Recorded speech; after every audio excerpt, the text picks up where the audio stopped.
7:34 ang ating pong oras. Nagbabalik ang straight to the point. At syempre, bigla lang namin naisip, no? Bigla natin naalala, no?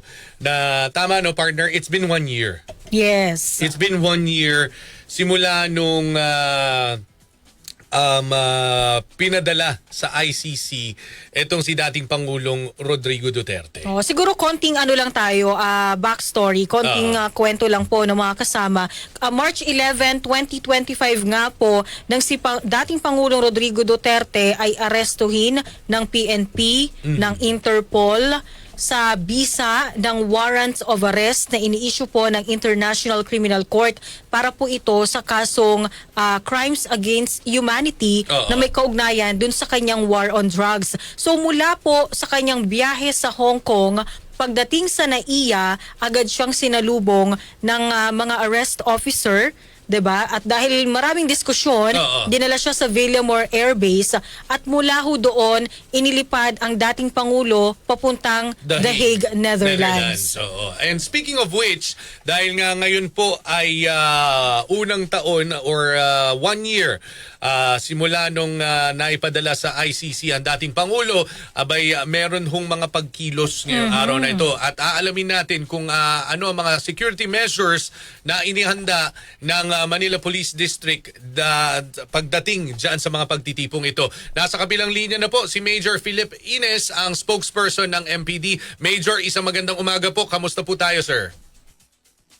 Yes, Sir Ramchi, Ma'am Jay, isang mapagpala at kalmadong umaga po sa inyo. Ganun din po sa mga nakatugay sa inyong programa.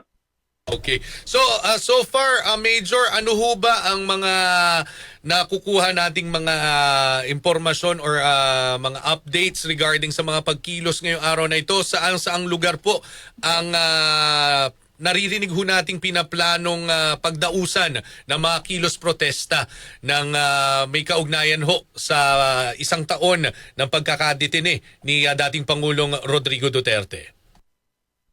Yes, Sir Ramchi, meron tayong mga inaasahan yung at mga grupo, iba't ibang grupo ito, yung mga progresibong grupo natin, yung ating both pro and anti-Duterte group na maaari pumunta rito sa atin sa lugar ng Maynila. Kung saan nga, inaasahan natin magkakaroon talaga ito ng malakihang crowd.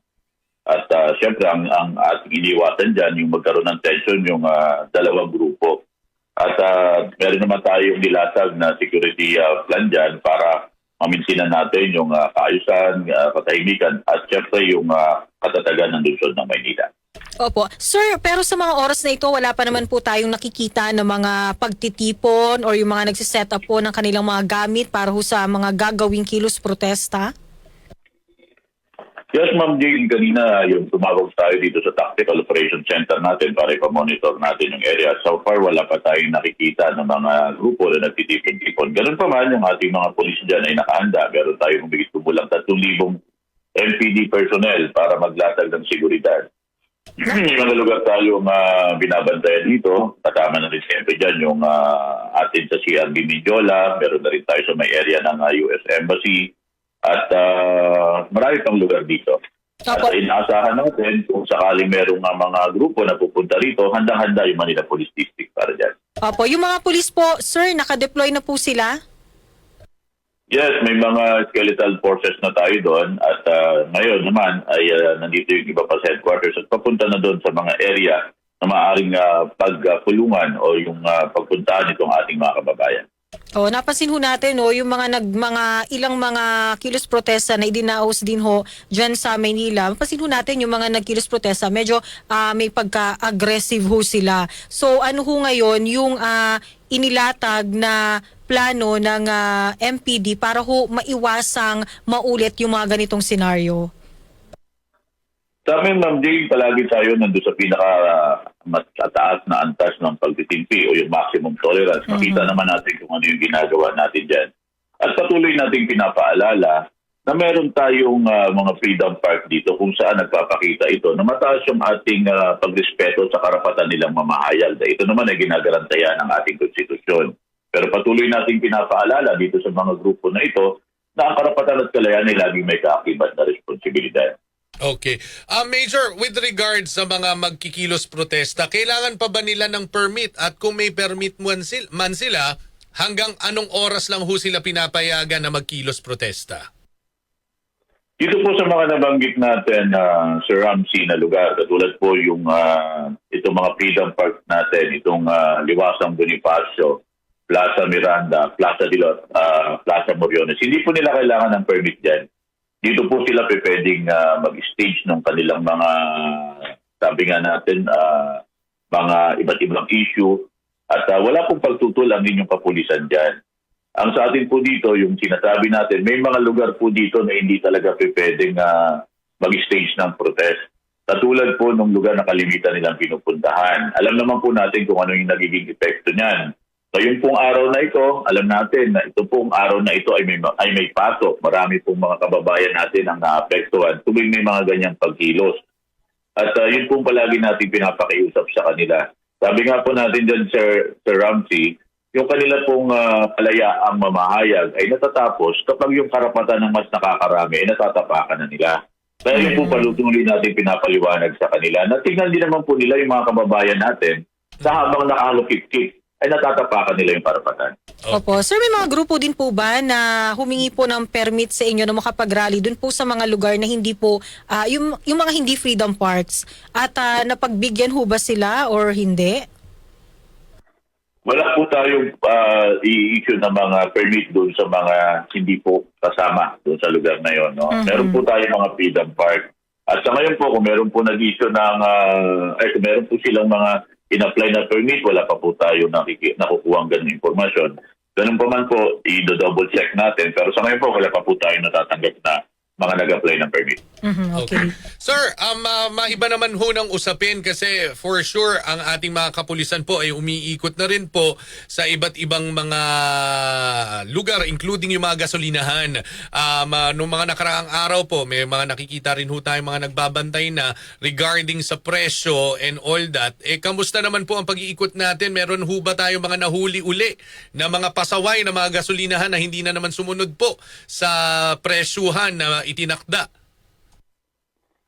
Unang-una sa Ramsey, unang araw pa lang yan, nakita na natin yung mga pulis natin pumupunta dyan, nagkakaroon tayo ng mga establishment visitation. Kasama na dyan, siyempre, yung mga gasoline station natin. Para ipakita na nakamonitor tayo dun sa mga kaganapan. At isa sa mga binabantayan natin yan, kung mapapansin nyo, yung may mga movie car tayo na nag-i-standby doon. Alam natin talaga yung mga kababayan natin na kahit nung nakarang araw, dahil sabi nga natin, yung mapagtaas talaga ng ating mga produktong petrolyo talaga namang hindi mapigilan. So ang ina-anticipate natin yan, baka nga may manamantala. Pero nandun palagi ang ating mga kapulisan para mag-monitor. At sabi nga natin, nakikiusap tayo sa ating mga kababayan, maging mapagmatyag. Tingnan nila yung mga lumalabag dito at ipagbigay alam agad nila sa otoridad. Okay. Major, pangkalatang mensahe niyo po sa ating mga tagapakinig. Maraming salamat, Ma'am Dane, Sir Ramsey. Tuloy po tayong nananawagan sa ating mga kababayan. Ito pong lungsod ng Maynila, mataas po ang respeto natin sa karapatang mamahayag. Ito naman po ay ginagarantiyan ng ating konstitusyon. Pero po, ganun rin po yung ating pakiusap sa kanila na ang karapatan po at kalayaan ay laging may kaakibat na responsibilidad. At idagdag ko na rin po, kung maaari po, huwag na po tayong maglagay ng mga sulat, magdugin sa mga lugar. Nakita nyo naman po nung nakaraang nagkaroon ng protest rally dito nung linggo. Kung saan nakita na naman po natin yung nangyari dito sa kahabaan po ng Trap Avenue, yung ating lugar po dyan sa May Lagos-Nilad, kung ano naman po ang ginawa. Kaya galit na galit po yung ama ng lungsod. Ang sabi nga po nila, hindi po nila pinaglalaban ang lungsod ng Maynila, kundi binabawi po nila. Pwede naman po kayong magpahayag ng inyong mga damdamin. Pero tingnan nyo na rin po naman yung mga epekto nito dito po sa lungsod ng Maynila. Patuloy po natin inaayos yung lugar ng lungsod ng Maynila at tuloy-tuloy po ito. Ang pakiusap naman po natin, tingnan nyo na rin po yung ating mga resources na nasasayang dahil po sa mga ganito. Okay. So Major, maraming salamat po sa oras na ibinigay niyo po sa amin. Mabuhay po kayo. Thank you, Mabuhay sir. ang MPD. Yes, Ma'am Jane, Sir Ramsey, maraming salamat sa nagbibigay ng pagkakataon, may bigay itong mga ganitong impormasyon sa ating mga kababayan. Sa ngalan po ng aming Chief PNP, ng aming Regional Director ng NCRPO, at ng aming District Director, ang aming pong punong taga-Timon, Brigadier Gerald Arnold Evangelista Abad. Makakasip po kayo sa mabilis, nararamdaman at ikalidad na serbisyo para po sa Maryland. Kalmadong maga po. Ayan po mga kasama, si MPD spokesperson Major Philip Ines.